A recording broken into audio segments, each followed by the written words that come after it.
Bonjour, j'espère que vous allez bien. Donc, nous allons poursuivre notre cours relatif au management stratégique avec notamment la troisième séance. Rappelez-vous, l'autre fois, nous avons démarré notre premier chapitre qui discute les fondements de la décision stratégique.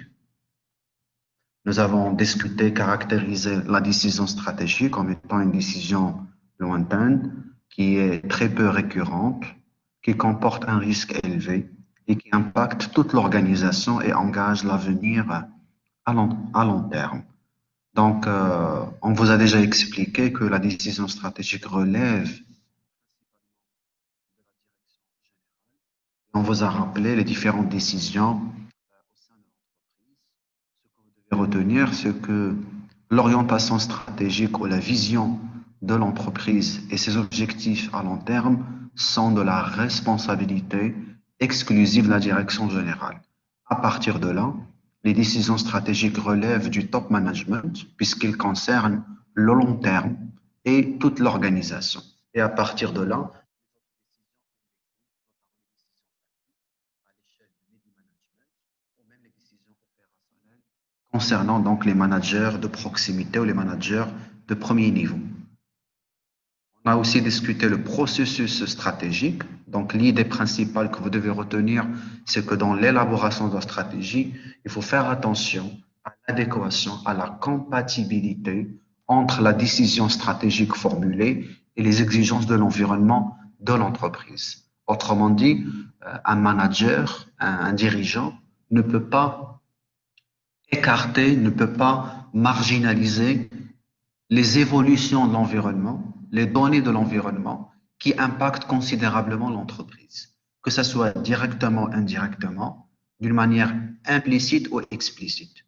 Il ne faut jamais oublier que l'entreprise est un système ouvert en interaction avec un environnement et que, en réponse aux changements, aux évolutions de l'environnement, que le manager ou le dirigeant est tenu de prendre des décisions stratégiques et donc d'élaborer la stratégie de l'entreprise. Quand il y a cette rupture entre la décision et les exigences de l'environnement, l'entreprise va assumer, va courir un risque de dérive stratégique.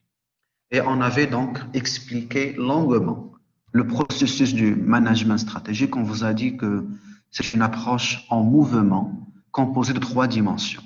Dans un premier temps, l'analyse stratégique proprement dite, c'est le diagnostic, à la fois interne et externe, de manière à mettre en relief les compétences, les ressources, mais également les opportunités, les menaces qui peuvent conditionner la réussite de l'entreprise. Une fois le diagnostic est établi, donc le manager ou le dirigeant aura une visibilité par rapport aux potentialités et aux capacités de l'entreprise.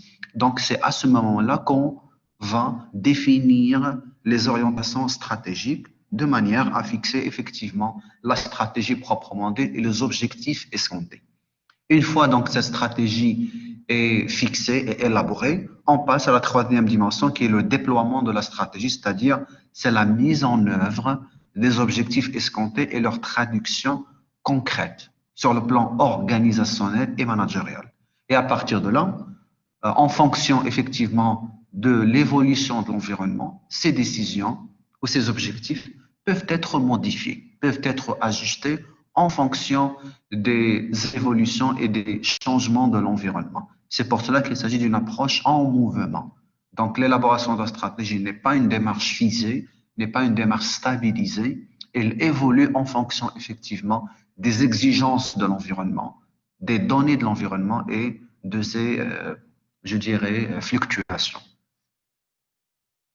Donc, aujourd'hui, nous allons approfondir ces notions ou ces concepts relatifs au management stratégique en décomposant les principaux, je dirais, éléments constitutifs du management stratégique, qui est d'abord la vision proprement dite, la décision stratégique, on avait déjà discuté, l'organisation stratégique avec tout le processus de l'élaboration d'une stratégie et par la suite l'animation stratégique, c'est-à-dire comment on peut, bien entendu, au sein de l'entreprise, traduire les objectifs stratégiques sur le plan organisationnel et fonctionnel. Donc, commençons par la distinction entre la vision de l'entreprise et la mission de l'entreprise. Comme vous voyez sur l'écran, la vision exprime la vocation centrale de l'entreprise et de ses finalités.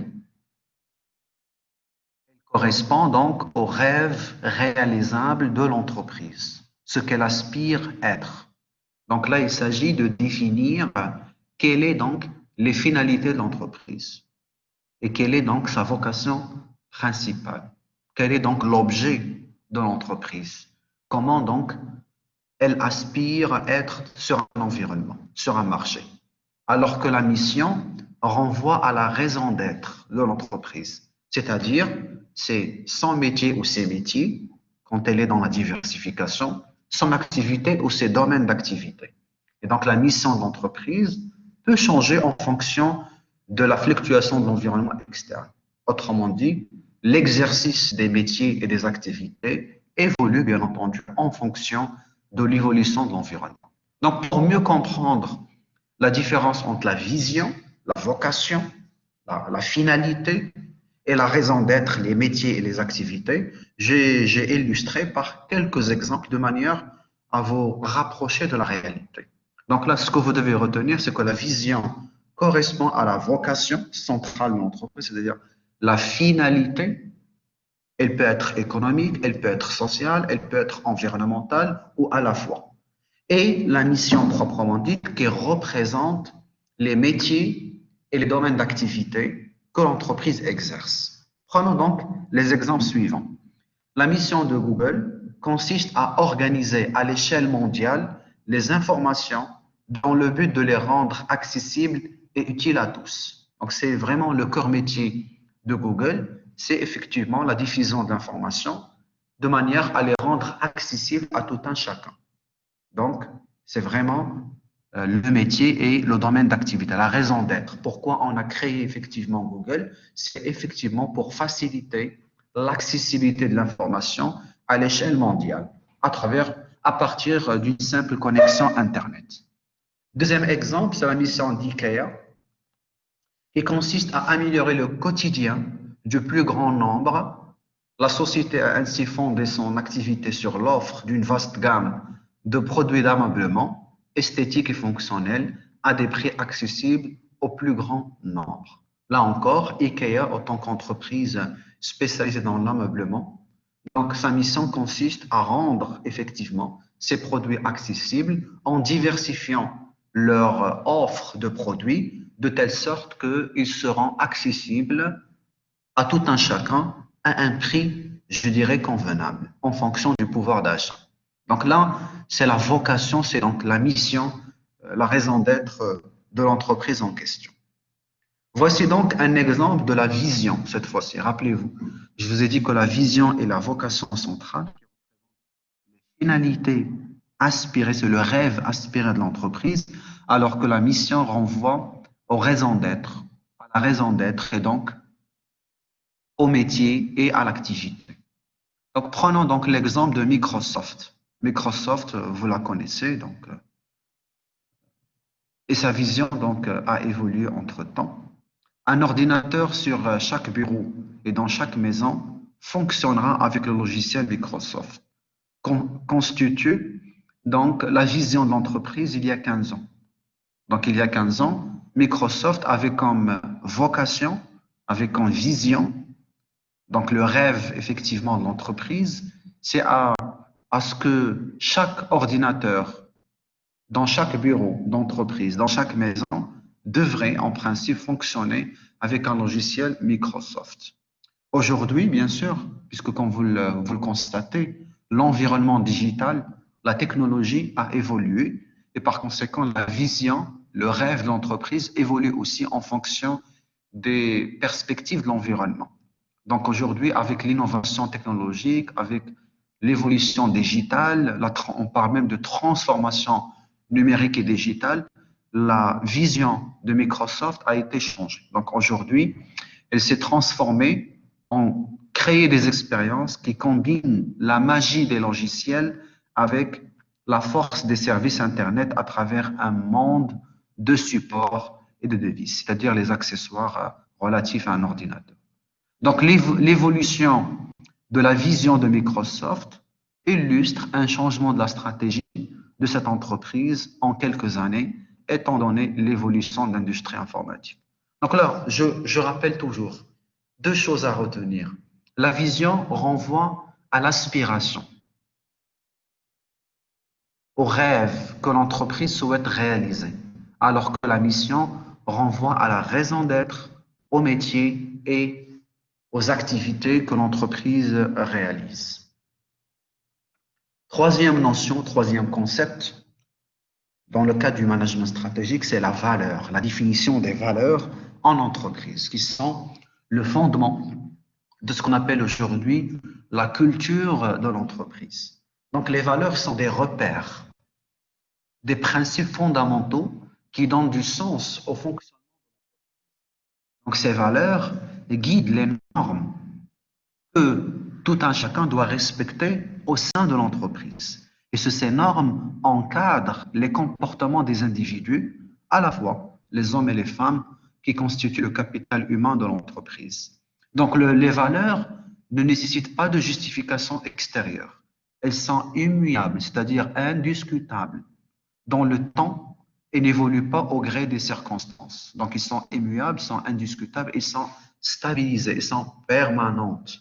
Et à partir de là, donc, les valeurs constituent des repères permanents qui ne se modifient pas au gré des circonstances, c'est-à-dire en fonction de l'évolution de l'entreprise, de son environnement et de ses activités.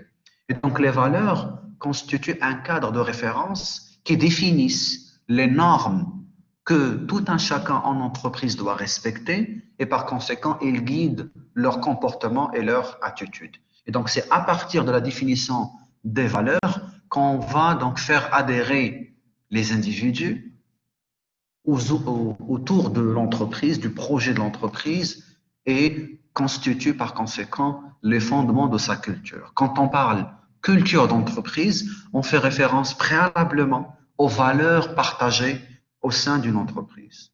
Les valeurs de transparence, de justice, de méritocratie, de diversité, etc. Quatrième concept, c'est le but. Le but renvoie à un ensemble d'objectifs. Donc, comme je vous ai expliqué, la stratégie représente un ensemble d'objectifs qui sont fixés dans un horizon de long terme. Le but, et c'est le rassemblement, effectivement, d'objectifs qui résultent souvent de contraintes inhérentes à l'entreprise, c'est-à-dire propres et sont spécifiques à l'entreprise, telles que la survie, la pérennité, la croissance, le développement et la recherche du profit, c'est-à-dire la création de valeur. Et donc, c'est l'ensemble des objectifs qui sont formulés en tenant compte des contraintes, des obstacles qui sont spécifiques à l'entreprise et donc représentent le but majeur de l'entreprise. L'objectif est un sous-ensemble donc des buts fixés par les dirigeants et qui répondent à un certain nombre de critères. Donc voilà, l'objectif est un composant, est un élément du but qui est une constellation d'objectifs. Bien sûr, la formulation des objectifs doit répondre à un certain nombre de critères. Rappelez-vous ce que vous avez étudié en management général. Un objectif stratégique doit être SMART, spécifique, mesurable, accessible, réaliste et réalisable et temporal, c'est-à-dire inscrit dans le temps. Spécifique, c'est-à-dire que l'objectif doit être contextualisé. Il est spécifique, il tient compte des caractéristiques de l'entreprise, de ses capacités, de ses possibilités, de ses ressources et de ses compétences, et en même temps, il doit prendre en considération l'influence de l'environnement. Et donc là, c'est pour cela qu'un objectif stratégique doit être adapté à la réalité, adapté aux spécificités organisationnelles et managériales de l'entreprise proprement dite. C'est pour cela qu'on parle d'un objectif spécifique. Donc, je vous demande, s'il vous plaît, au fur et à mesure de développement des explications, de prendre des notes et par la suite, je vous passe la parole pour pouvoir réagir par rapport à vos commentaires et vos questions. Donc là, je vous ai dit que la formulation d'un objectif doit répondre à des critères SMART, spécifiques, propres à l'entreprise, en tenant compte de ses possibilités et de ses capacités, mesurables, donc SMART, mesurables, pour qu'on puisse les évaluer. Rappelez-vous, l'objectif s'inscrit dans le temps et donc dans une durée, et par conséquent, on doit contrôler par la suite le déploiement de l'objectif. Donc, vous avez fixé un objectif, vous allez fournir les moyens et les ressources nécessaires au déploiement de l'objectif, c'est-à-dire à sa mise en œuvre, à sa réalisation, à sa concrétisation. Et à partir de là, vous devez contrôler, bien entendu, l'adéquation entre l'objectif et les ressources. Pour pouvoir contrôler la réalisation de l'objectif, vous aurez besoin effectivement d'un indicateur de mesure, d'un instrument de mesure. C'est pour cela qu'un objectif doit être mesurable avec un indicateur quantifiable qu'on peut donc mesurer sur une période donnée. Donc SMART, accessible, c'est-à-dire que l'objectif ne doit pas dépasser vos moyens, vos capacités. C'est pour cela que lorsque je vous ai expliqué l'approche du management stratégique, les orientations stratégiques, la formulation des objectifs est la deuxième étape qui précède ou qui vient donc juste après l'analyse stratégique. Donc, dans un premier temps, il faut diagnostiquer pour voir un peu la faisabilité, effectivement, de l'objectif. Et à partir de là, vous devez fixer un objectif qui est accessible, qui tient compte à la fois des capacités, des ressources, des compétences de l'entreprise, mais également des exigences et des possibilités offertes sur l'environnement ou par l'environnement. Donc, accessible, réaliste et réalisable. Donc, voilà, réaliste, il est adapté à l'entreprise. Il est réalisable tenant compte de ce qui est possible, de ce qui est envisageable, en tenant compte des capacités de l'entreprise et par la suite inscrit dans le temps, parce qu'un objectif, il n'est pas fixé à vie. Donc, il est spécifique à une durée, à une période. Et là, on parle d'un horizon temporel. Et voilà, donc l'ensemble de ces objectifs constitue le but de l'entreprise et un objectif est un sous-ensemble des buts fixés par les dirigeants. Et donc, la politique, on parle de politique générale, la politique générale de l'entreprise, contrairement à la stratégie, la politique se répète tout le temps dans l'entreprise. C'est-à-dire, nous avons des directives générales qui renvoient à la vocation globale de l'entreprise et par la suite, la stratégie essaie de mettre en pratique, mettre en relief cette politique en fixant des objectifs inscrits dans le temps, échéanciers. Donc, nous avons des échéances, donc souvent 3 à 5 ans, pour qu'on puisse définir le cadre général de l'orientation de l'entreprise. Donc, pour définir une stratégie, donc, il faut formuler des objectifs.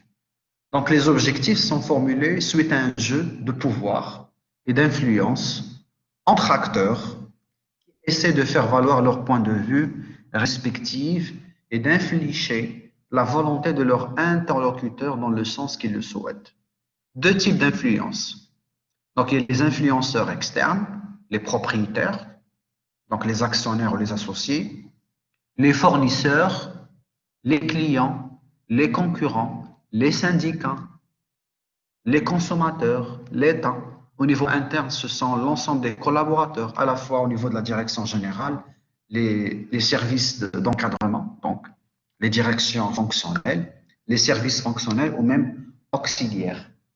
Bref, il faut prendre en considération que la stratégie doit répondre aux attentes des parties prenantes.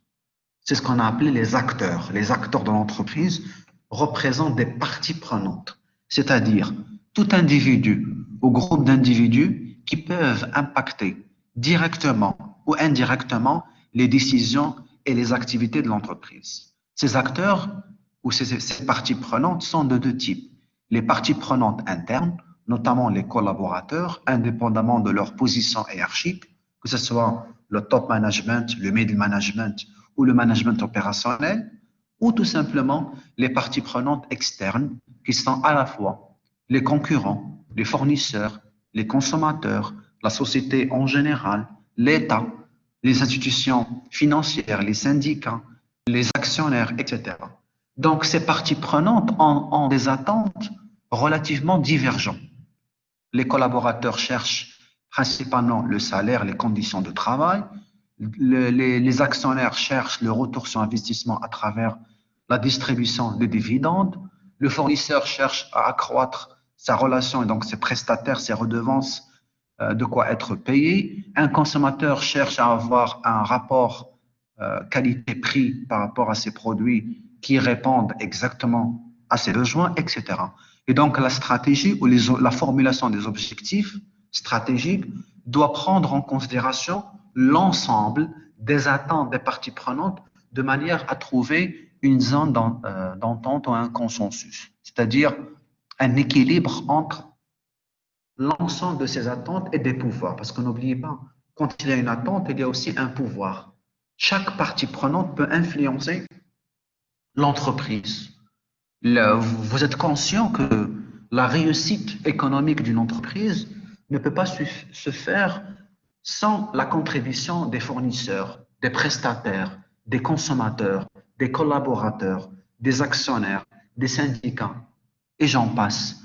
Et donc, la compétitivité ou la réussite de l'entreprise, elle est tributaire de la contribution, de la collaboration de ces parties prenantes. Et à partir de là, lorsque l'entreprise souhaite définir une stratégie, elle doit être fédératrice, de manière à satisfaire l'ensemble des attentes de ces parties prenantes, de telle sorte que l'entreprise cherchera à trouver, bien entendu, je dirais, un consensus ou des objectifs qui essaient de converger, de faire converger l'ensemble des attentes autour d'une vision, autour d'une stratégie que la direction générale est censée donc établir. Un objectif peut devenir une mission. Lorsque l'objectif doit être atteint par tous les moyens, elle devient donc une mission de l'entreprise. C'est-à-dire, c'est la raison d'être. La raison d'être et que tout un chacun sera donc mobilisé pour atteindre l'objectif en question. D'où l'importance de la formulation des objectifs dans le cadre de la démarche stratégique. Parce que finalement, la stratégie représente un ensemble d'objectifs qui reflètent ou qui illustrent des décisions de long terme qui sont très peu récurrentes et qui engagent le devenir et l'avenir de l'entreprise. Donc voici donc une explication de l'algorithme de sélection des objectifs. Donc, dans le cas de la démarche stratégique, on commence par quoi? On commence par l'analyse stratégique. On va y revenir. C'est ce qu'on appelle le diagnostic stratégique. Dans ce diagnostic stratégique, il y a deux composantes. Le diagnostic interne, qui analyse les capacités de l'entreprise, ses ressources et ses compétences, et le diagnostic externe, qui renvoie donc aux possibilités offertes par l'environnement. Et à partir de là, donc, on va avoir une vision claire sur les possibilités envisageables dans un environnement. Et c'est à partir de là que la direction générale va définir quels sont les objectifs possibles en tenant compte à la fois au niveau interne des ressources et des compétences, des forces et des faiblesses, au niveau externe des possibilités offertes par l'environnement, de telle sorte à distinguer les opportunités et les menaces. À partir de là, on va fixer, en tenant compte de la réalité, quels sont les objectifs possibles. Une fois donc les objectifs sont clarifiés, sont identifiés, rappelez-vous, selon les critères que je vous ai expliqués, SMART, spécifique, mesurable, accessible, réaliste et réalisable et inscrit dans le temps temporel. Et donc là, on passe à leur opérationnalisation. Qu'est-ce qu'on entend par l'opérationnalisation?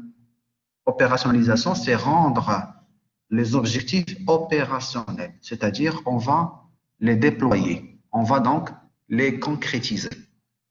de manière à voir quelle est la faisabilité. Donc, l'étude de la faisabilité des objectifs en question. À partir de là, on va étudier la compatibilité, l'incompatibilité par rapport aux capacités de l'entreprise, aux exigences de l'environnement. Donc là, on confronte les conclusions du diagnostic stratégique avec les objectifs possibles et à partir de là, on aura les objectifs réalisables. Donc là, rappelez-vous, on fixe les objectifs qui sont possibles en tenant compte, bien sûr, des spécificités de l'entreprise. Par la suite, on passe à vérifier quels sont les objectifs opérationnels qu'on peut opérationnaliser, c'est-à-dire qu'on peut mettre en pratique. Et à partir de là, on va étudier la compatibilité ou l'incompatibilité.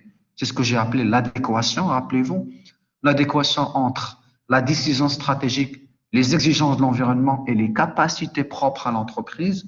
Et à partir de là, on va hiérarchiser par ordre d'importance. Quels sont les objectifs qui sont réalisables? Quels sont les objectifs qui sont moins réalisables? Et quels sont les objectifs qui sont irréalisables? À partir de cette hiérarchisation, cette classification de l'importance des objectifs en tenant compte de leur adéquation avec les spécificités de l'entreprise et les exigences de l'environnement, donc on va définir quels sont les objectifs réalisables. Par la suite, une fois donc ces objectifs réalisables doivent prendre en considération les contraintes de l'entreprise. Donc, comme vous voyez ici sur l'écran, vous avez les objectifs réalisables qui sont définis en tenant compte des contraintes de l'entreprise. Des contraintes à la fois humaines, en termes de potentiel, de ressources, de compétences que nous avons, financières, l'accès au financement, par exemple, ou la capacité de l'entreprise à financer, par exemple, un projet d'investissement, sous-jacent un objectif, des ressources légales, juridiques. Vous pouvez avoir des autorisations pour exercer un métier ou des activités, etc. Des ressources technologiques, donc un savoir technique que vous aurez besoin pour pouvoir mettre en relief ou mettre en œuvre les objectifs en question. Bref, ce passage des objectifs possibles aux objectifs réalisables ne peut se faire qu'en tenant compte des contraintes propres à l'entreprise. À partir de là, on va encore filtrer en passant des objectifs réalisables aux objectifs retenus, en tenant compte des valeurs des dirigeants, mais également de la vision de l'entreprise. Parce que sur le marché, sur un marché, il y a plusieurs métiers faisables, il y a plusieurs métiers réalisables, plusieurs domaines d'activité que l'entreprise peut exercer. Mais l'entreprise ne va pas se positionner nécessairement sur l'ensemble des domaines d'activité stratégique. Donc, elle doit faire un positionnement. Donc, on va y revenir. Dans la stratégie, donc, il y a les trois phases que vous avez même étudiées en marketing de base, rappelez-vous. La segmentation, le positionnement et le ciblage. Donc là, effectivement, les objectifs retenus doivent prendre en considération la vision de l'entreprise et sont aussi influencés par les valeurs de dirigeants, ce que pensent effectivement, et même les valeurs de l'entreprise, tout simplement, la culture de l'entreprise, de manière à répondre à ses aspirations, à ce rêve, son rêve, donc, quelle aspiration pour l'entreprise sur le moyen et long terme. À partir de là, les objectifs seront donc fixés préalablement. Donc, une fois les objectifs sont retenus, donc on explique ces objectifs pour l'ensemble des composants de l'organisation. Rappelez-vous, la stratégie concerne toute l'organisation sans exception. Et à partir de là, il faut donc expliquer, il faut communiquer autour de ces objectifs retenus en filtrant par rapport à la vision et la mission de l'entreprise, donc le rêve et la raison d'être de l'entreprise. Et par la suite, on passe à la mise en œuvre de ces objectifs dans le cadre des plans d'action qui concrétisent, bien entendu, les objectifs sur le plan opérationnel. Et c'est là où on parle de l'opérationnalisation des objectifs, c'est-à-dire c'est leur concrétisation en définissant donc un plan d'action. Et enfin, c'est le contrôle. C'est le contrôle de manière à vérifier le cheminement, bien entendu, de ces objectifs en tenant compte des contraintes et des ressources qui sont donc allouées pour l'entreprise. Donc voilà, les objectifs stratégiques peuvent émaner à la fois de l'environnement interne que de l'environnement externe, comme vous voyez sur l'écran. Donc, au niveau interne, on fait référence principalement aux collaborateurs, aux salariés, indépendamment de leur position, bien entendu, hiérarchique. Donc, on distingue les salariés et dirigeants. Et au niveau externe, nous avons les parties prenantes, les shareholders, les actionnaires, les propriétaires du capital social, rappelez-vous, à la création. Ça peut être les actionnaires ou les associés en fonction du statut juridique de l'entreprise et le reste. Les stakeholders, c'est les parties prenantes externes qui émanent principalement de l'environnement, notamment les fournisseurs, les consommateurs, la société en général, la concurrence, l'État, les organisations syndicales, etc., les associations professionnelles, etc. Donc là, sur ce schéma, on vous illustre que au niveau de l'entreprise, chaque partie prenante a donc des attentes ou des aspirations qui sont relativement divergentes.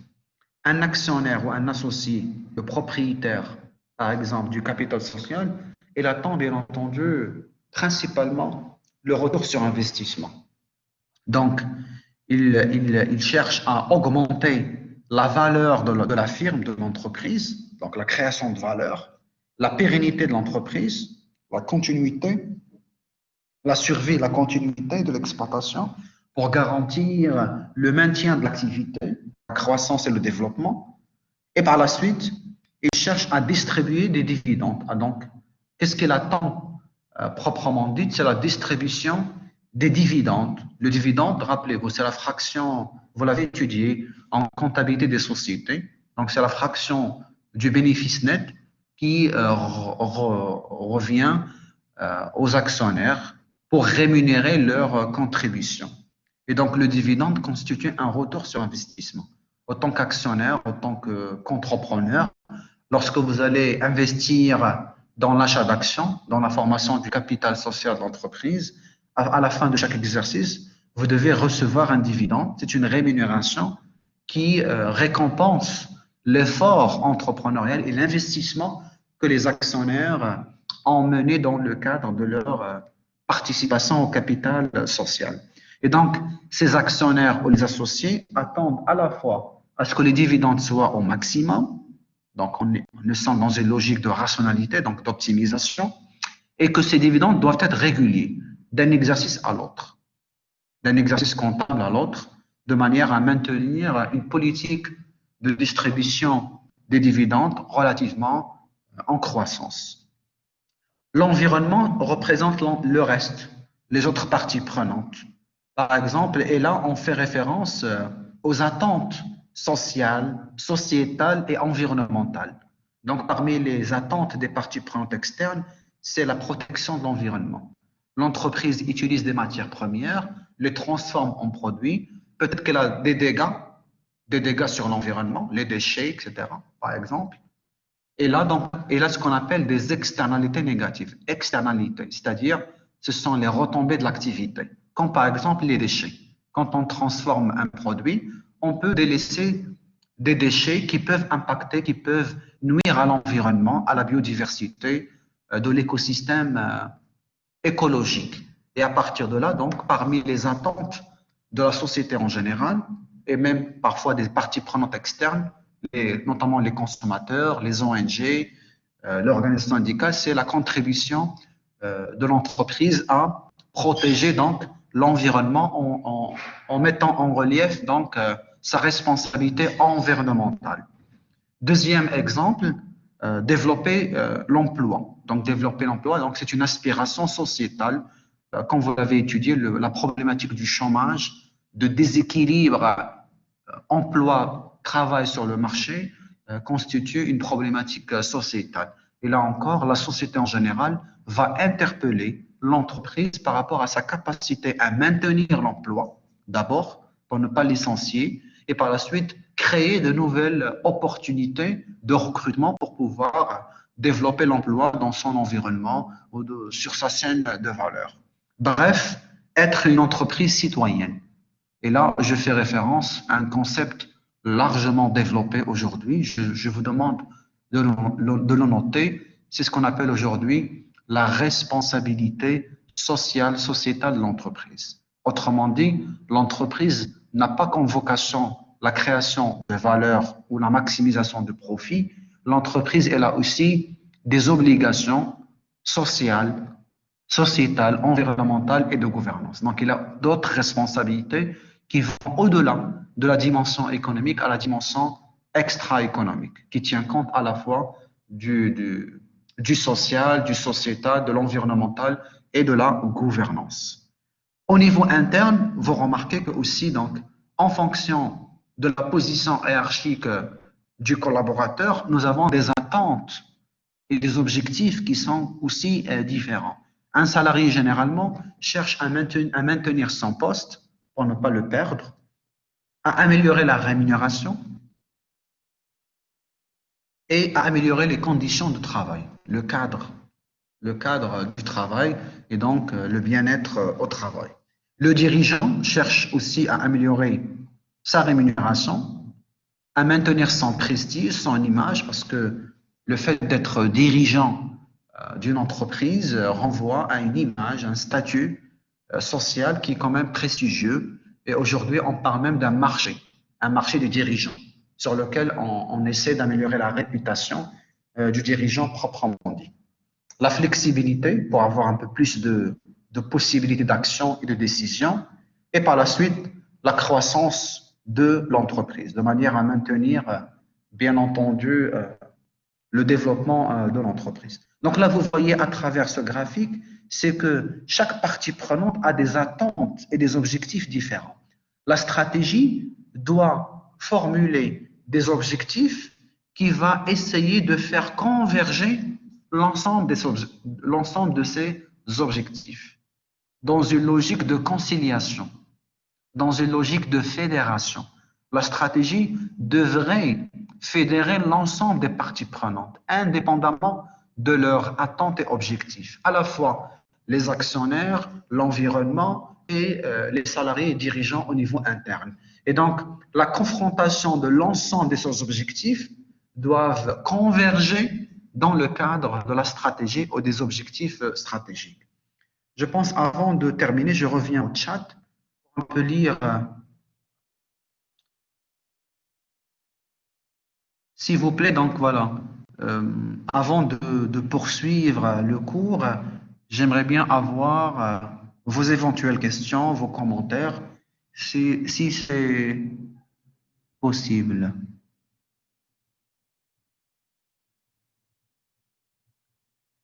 Si vous n'avez pas de questions, donc on continue le cours.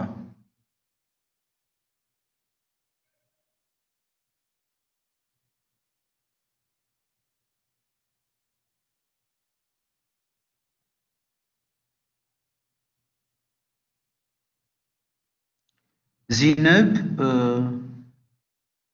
Khalkallah, j'ai pas bien compris la phase de compatibilité. Il faut retenir deux choses.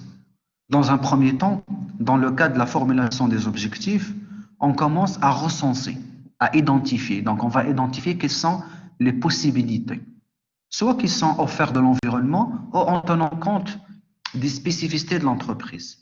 Par la suite, en recensant ces objectifs possibles, on doit vérifier leur faisabilité. Quels sont donc les objectifs qui sont réalisables? Et à partir de là, la compatibilité renvoie à l'adéquation entre les objectifs formulés, les capacités de l'entreprise, c'est-à-dire ses ressources, ses compétences, ce qu'elle peut faire par rapport à ce qu'elle dispose en termes de ressources, et aussi les exigences de l'environnement. Même si l'entreprise elle a les ressources et les compétences nécessaires, est-ce que son environnement lui permet effectivement de réaliser l'objectif en question? Et à partir de là, on parle de la compatibilité, de l'adéquation entre les objectifs et les possibilités, les capacités de l'entreprise et les possibilités offertes par son environnement. Dans quelle mesure les objectifs que nous avons formulés sont possibles au regard aux capacités de l'entreprise, à ce qu'elle possède en termes de ressources et de compétences, et aussi à ce qui est envisageable par son environnement. Parce que rappelez-vous, l'entreprise ne peut pas agir sans tenir compte de son environnement. Parce qu'il y a des turbulences, des changements qui peuvent mettre en péril même sa survie. Et donc mettre en danger la continuité de l'activité de l'entreprise. Et donc là, il faut tenir compte des contraintes, effectivement, des contraintes qui émanent à la fois de l'environnement, proprement dit, et aussi des capacités internes de l'entreprise, propres à l'entreprise. Voilà, c'est ce qu'on entend par la compatibilité ou l'adéquation entre les objectifs formulés et les spécificités de l'entreprise et les données de son environnement. Ashraf Ahdi, la RSE, est-ce qu'elle est obligatoire? Juridiquement parlant, non. Mais dans le cadre d'un environnement, l'entreprise suit les évolutions de son environnement. Aujourd'hui, la RSE, elle est imposée par l'environnement de l'entreprise. Et donc, elle constitue parfois une contrainte qui est imposée par son environnement. Et donc, l'entreprise devrait s'aligner sur ce qui se passe dans son secteur d'activité, au regard à son contexte d'affaires et par rapport à sa chaîne de valeur. Et de plus en plus, il y a des revendications sociales, sociétales, environnementales et en matière de gouvernance qui sont portées par l'environnement et par les parties prenantes externes. C'est ce qui fait qu'aujourd'hui, la RSE devient une obligation de fait. C'est-à-dire c'est une obligation qui est imposée par l'environnement et par le contexte d'affaires, au-delà même des considérations juridiques proprement dites. Et la RSE commence au-delà du respect de la législation. Rappelez-vous, l'entreprise est censée respecter un ensemble de textes, le droit de travail, le droit de l'environnement, le droit de la concurrence. Donc la RSE va au-delà de ce qui est prévu par la loi, de manière à montrer la volonté, l'engagement responsable citoyen de l'entreprise.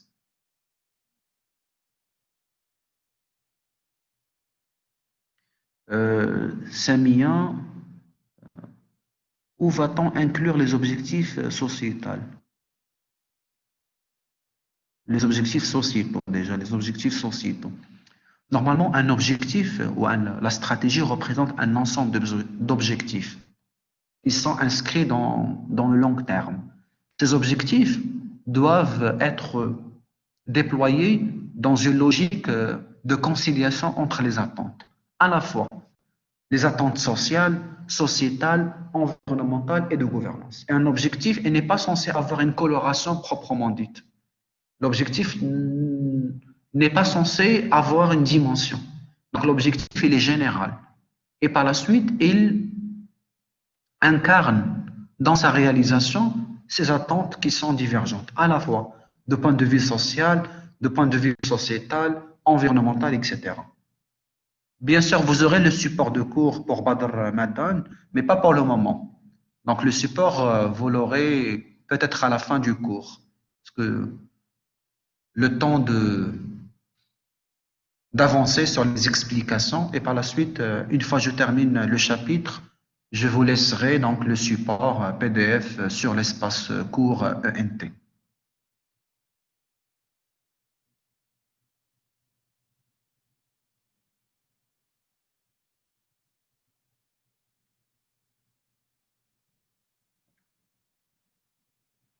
Non, Yasmine me pose une question. Est-ce que les objectifs stratégiques sont toujours fixés avant ne soit étudié l'environnement? Bien sûr que non.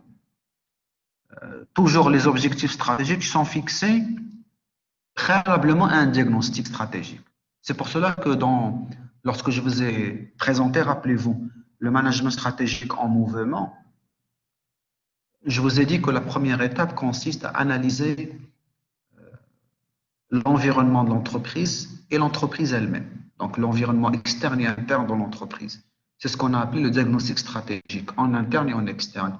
C'est à partir de ce diagnostic stratégique qu'on va pouvoir fixer des objectifs qui sont réalistes, qui sont faisables et qui sont, bien entendu, déployables pour une stratégie.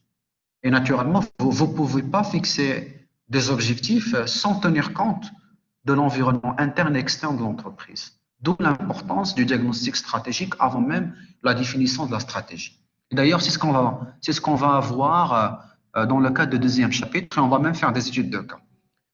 Parce que l'objectif principal de notre cours relatif au management stratégique, c'est d'abord vous outiller par rapport aux matrices, aux approches, aux instruments d'analyse stratégique, de manière à diagnostiquer l'environnement de l'entreprise, à la fois externe et interne, à travers un ensemble de matrices et d'outils d'analyse.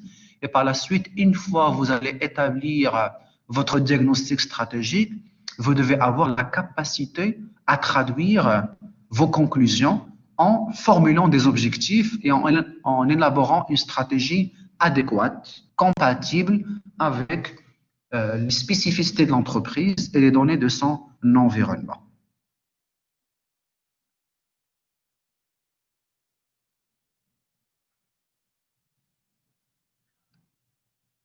Est-ce que chaque membre de l'organisation a un objectif stratégique à atteindre? Je vous ai dit que la stratégie ou les objectifs stratégiques concernent toute l'organisation, sans exception. Par conséquent, en passant d'une stratégie globale, on formule des stratégies fonctionnelles. On va y revenir d'ailleurs dans le troisième chapitre. Chaque direction, chaque fonction au sein de l'entreprise est amenée à traduire, à déployer la stratégie, à traduire la stratégie à son échelle. Marketing, finance, logistique, ressources humaines. Et à partir de là, l'objectif stratégique fédère tout un chacun au sein de l'entreprise. Et toutes les directions, tous les services doivent collaborer, coordonner pour atteindre l'objectif global. Donc, il y a un objectif global, général, qui représente la stratégie, et il y a des objectifs spécifiques qui représentent la traduction de la stratégie à l'échelle de chaque département, de chaque fonction, de chaque direction, selon donc son périmètre d'intervention et selon les missions qui lui sont attribuées. Je vous ai déjà donné l'exemple d'un objectif général, c'est accroître la part de marché d'une entreprise. Ça, c'est un objectif général. On cherche à augmenter la part de marché de l'entreprise sur un horizon de 3 ans, par exemple. Au niveau de chaque direction, vous aurez des objectifs spécifiques. Pour accroître la part de marché, vous devez accroître le chiffre d'affaires, qui est la responsabilité de qui? Du directeur marketing en priorité, parce que l'augmentation de chiffre d'affaires est tributaire de l'augmentation des ventes. Mais le directeur marketing à lui seul ne peut pas vendre s'il n'est pas soutenu par la direction de la production, de telle sorte qu'elle doit planifier les quantités de produits en fonction, bien entendu, des objectifs de chiffre d'affaires et des parts de marché. Et là encore, pour produire un bien, vous devez aussi planifier les approvisionnements en matière première. Là encore, il y en a un autre responsable logistique qui viendra, le responsable achat, approvisionnement, qu'il doit prendre en considération le besoin de l'entreprise pour atteindre la quantité à produire, pour vendre, pour réaliser le chiffre d'affaires qui nous ramène à la part de marché. Donc, tout est relié au sein de l'entreprise. Et on part du général vers le particulier. Donc, de la stratégie globale, en passant par la stratégie fonctionnelle et au niveau du bas de la pyramide, il y a les plans d'action. Donc, chaque individu, chaque membre de l'organisation est censé agir en mettant en relief des actions opérationnelles qui permettent la concrétisation et l'atteinte des objectifs. Et donc, tout un chacun au sein de l'entreprise, il est concerné par les objectifs, bien entendu, stratégiques.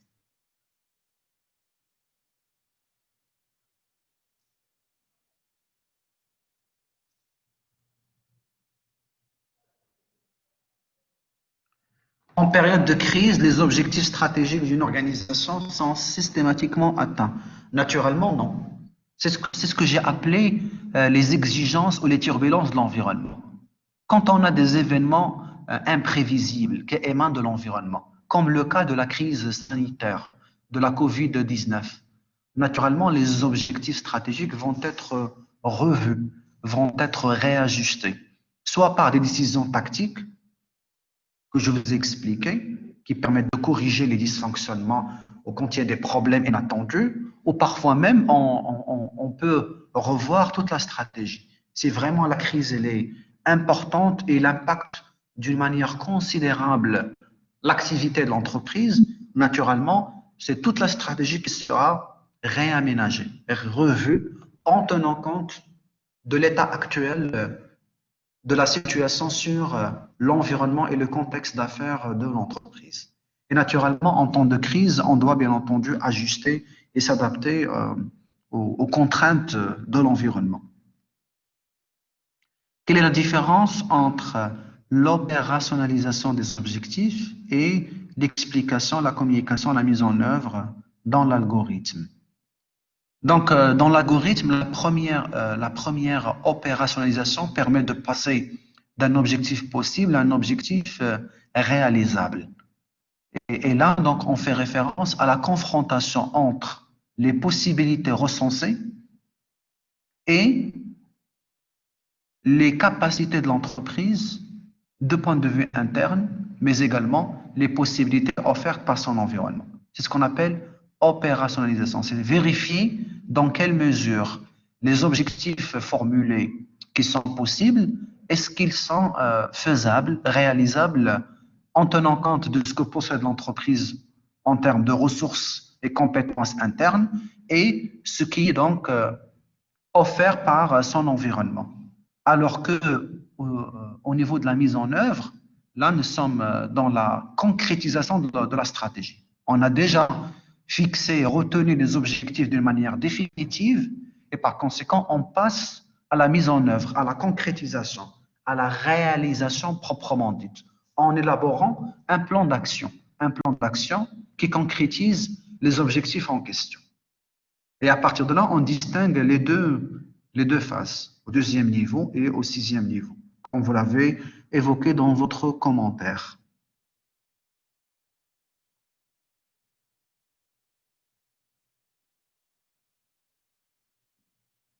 Est-ce que la politique et la finalité renvoient à la même chose? Bien sûr que non.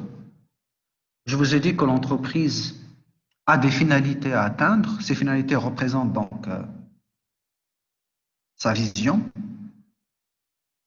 son rêve, bien entendu, aspiré, alors que la politique générale définit les orientations globales.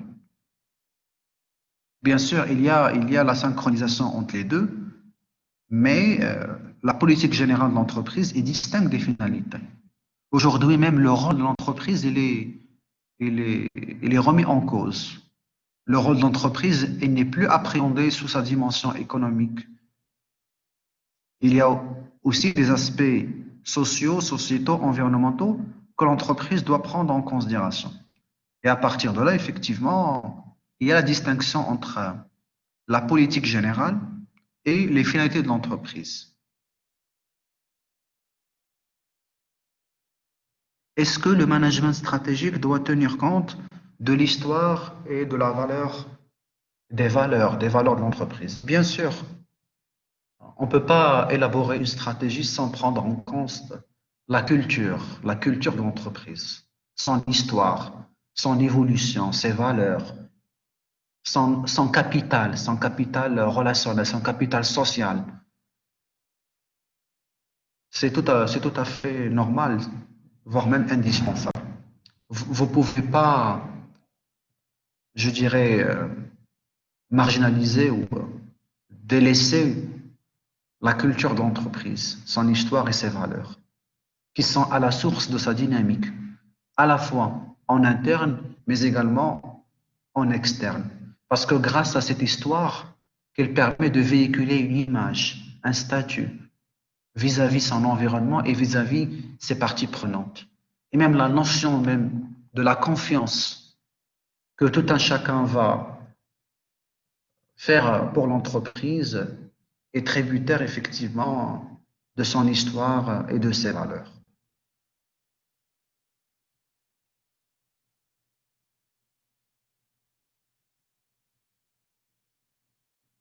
Quelle est la différence entre les buts sociaux et sociétaux? Est-ce que c'est la même chose? Non. Le social renvoie à la relation avec les ressources humaines, les collaborateurs au niveau interne. Donc, notamment les salariés, les dirigeants, comme vous voyez sur l'écran.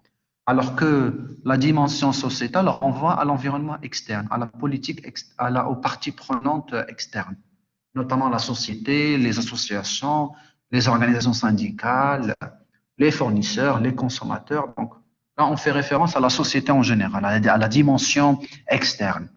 Alors que le but social renvoie à une dimension interne par rapport aux collaborateurs, aux ressources humaines.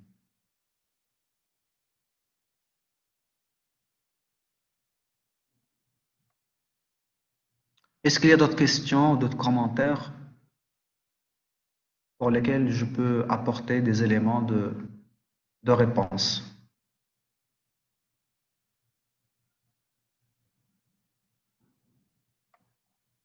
Voilà, je termine cette séance sur les contraintes.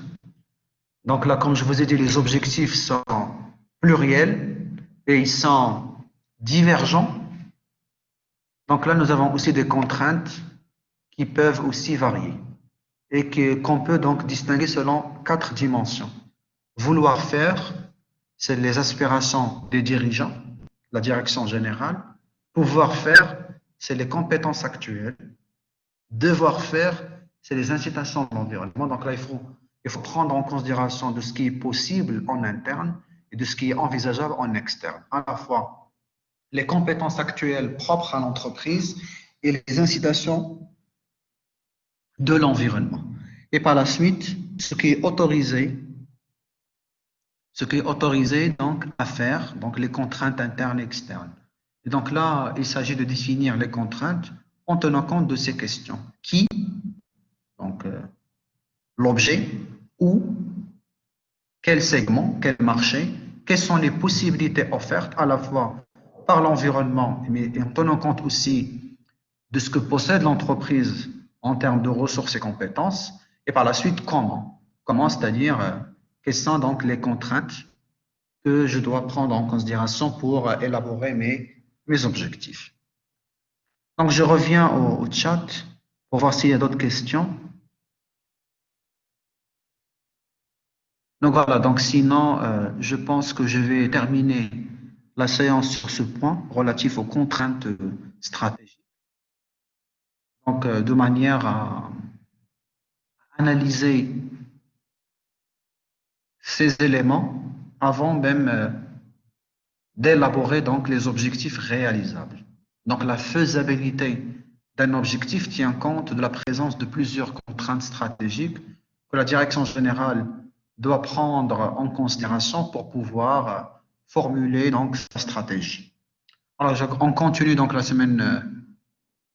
la semaine prochaine, puisqu'on aura une deuxième séance le mercredi prochain à 10h15. Voilà, je vous souhaite une excellente journée et au mercredi, Inch'Allah.